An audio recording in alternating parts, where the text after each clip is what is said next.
नाज़रीन अहम ख़बर वासा शेयर कंदासीं सागर जे हिंदू कुटुंब मीरपुर माथिले जे वडेरे शमशीर पिताफ़ी खे माफ़ करे छॾियो आहे। सूबाई वज़ीर अब्दुल बारी पिताफ़ी वाक़े जे ज़िम्मेवार शमशीर पिताफ़ी खे साण करे रहड़की दरबार पहुतो ऐं हिंदू कुटुंब सां मुलाक़ात कई। मुलाक़ात दौरान शमशीर पिताफ़ी हिंदू कुटुंब खां माफ़ी वरिती, जंहिं ते हुननि खे माफ़ करे छॾियो आहे। अहम ख़बर नाज़रीन ॿी रवां सां शेयर कंदा हलूं पिया। सागर जे हिंदू कुटुंब मीरपुर माथिले जे वडेरे शमशीर पिताफ़ी खे माफ़ करे छॾियो आहे। सूबाई वज़ीर अब्दुल बारी पिताफ़ी वाक़े जे ज़िम्मेवार शमशीर पिताफ़ी खे साण करे रहड़की दरबार पहुतो ऐं हिंदू कुटुंब सां मुलाक़ात कई। मुलाक़ात दौरान शमशीर पिताफ़ी हिंदू कुटुंब खां माफ़ी वरिती, जंहिं ते हुननि खेसि माफ़ करे छॾियो आहे। अहम ख़बर नाज़रीन नवाज़ सां शेयर कयूं पिया। सागर जे हिंदू कुटुंब मीरपुर माथिले जे वडेरे शमशीर पिताफ़ी खे माफ़ करे छॾियो आहे। नाज़रीन वाक़े ॿुधाईंदा हलूं, सूबाई वज़ीर अब्दुल बारी पिताफ़ी मीडिया सां बि ॻाल्हि ॿोल कई आहे, जो तव्हांखे ॾेखारियूं था।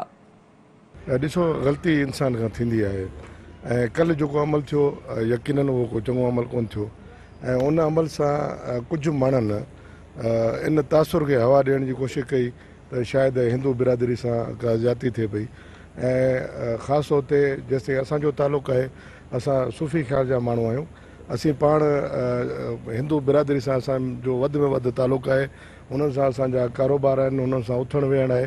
ऐं उहे असांजा जेके इलाइक़े जा माण्हू आहिनि उन्हनि खे असांजी सॼी ख़बर आहे। इन में जेको कल्ह अमल थियो यकीनन हिकिड़ो ग़लति अमल थियो ऐं उन ग़लति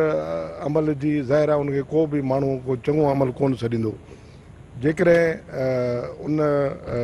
डॉक्टर शमशेर खे जेकॾहिं इहो कुंदो अमल न करे हा त ज़ाहिर आहे उनजे वॾनि खे ऐं असां सभिनी खे अॼु अची करे हिते साईं वारनि वटि हली कोन अचिणो पए हा, साईं वारनि खां माफ़ी कोन वठणी पए हा। हीअ ॾिसो, असांजा सिंधी भाइर आहिनि, सिंध जा असल रहाकू आहिनि ऐं हीअ असांजा महिमान आहिनि ऐं साईं वारा पांधीड़ा हुया हिन रहड़की दरबार जा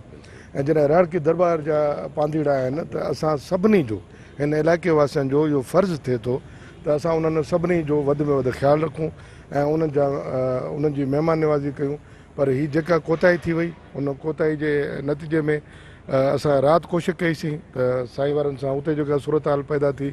साईं वारनि सां मिलिजे, उन्हनि खां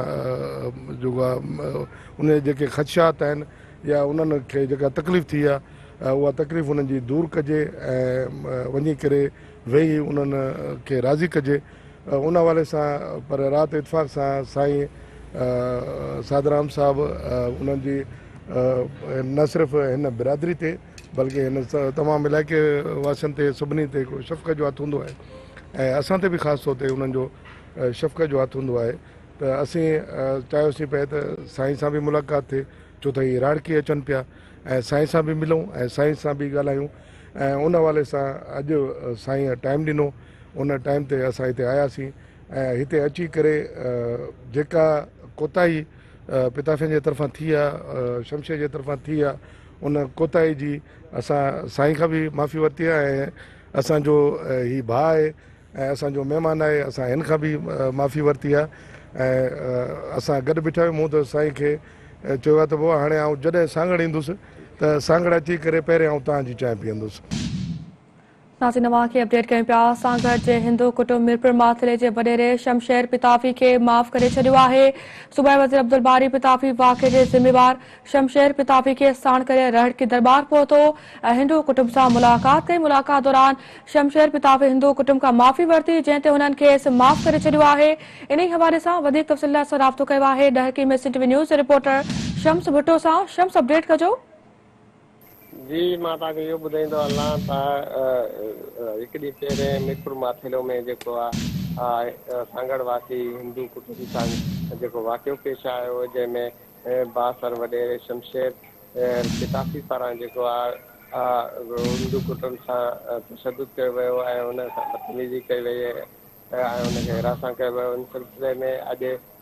जेको आहे मीडिया ते ख़बरूं अचण बाद जेको आहे हिन मामले जेको आहे उहा तकलीफ़ पकड़ी, जंहिं बाद जेको आहे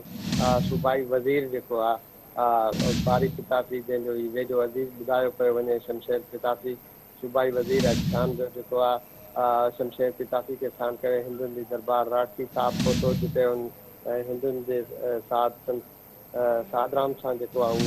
उहो मुलाक़ात कई आहे ऐं मुलाक़ात करण बाद जेको आहे मुतासिर कुटुंब जेको आहे नौजवान अजय कुमार सां पिणु मुलाक़ात कई ऐं अहिड़ी मुलाक़ात बाद जेको आहे सूबाई वज़ीर हिंदू बिरादरी पारां जेको मीडिया सां ॻाल्हि ॿोल कई वई उन मुताबिक़ सूबाई वज़ीर बारी पिताफ़ी जे चहकड़ी बाद जेको आहे हिंदू बिरादरी जेको आहे उहा शमशेर पिताफ़ी जेको बासर वॾेरो आहे उनखे पिणु माफ़ु करे छॾियो आहे जंहिं बाद जेको आहे दुनिया पाण में खीर खंड थी वियूं आहिनि इन सिलसिले में सूबाई वज़ीर बारी पिताफ़ी जेको आहे उहो मीडिया सां ॻाल्हाईंदे चयो था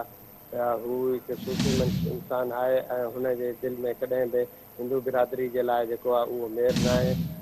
ऐं इन सिलसिले में हुन चयो त हुनजे अज़ीज़ पारां जेको हिंदू बिरादरी सां जेको आहे उहो वाक़ियो कयो वियो हुन ते हुनखे सख़्तु जेकी आहे उहा तकलीफ़ आहे ऐं जंहिं ते हू जेके मेड़ मिन थी करे अॼु हिंदुनि जे दरबार राठी साहिबु पहुता आहिनि ऐं हिंदुनि जे संत सादराम सां मुलाक़ात बाद जेको आहे हिंदू बिरादरी हुननि खे माफ़ु करे छॾियो आहे। ठीकु आहे शम्स भुट्टो, वॾी महिरबानी अवां जे नवाज़े सां अपडेट करण जे लाइ।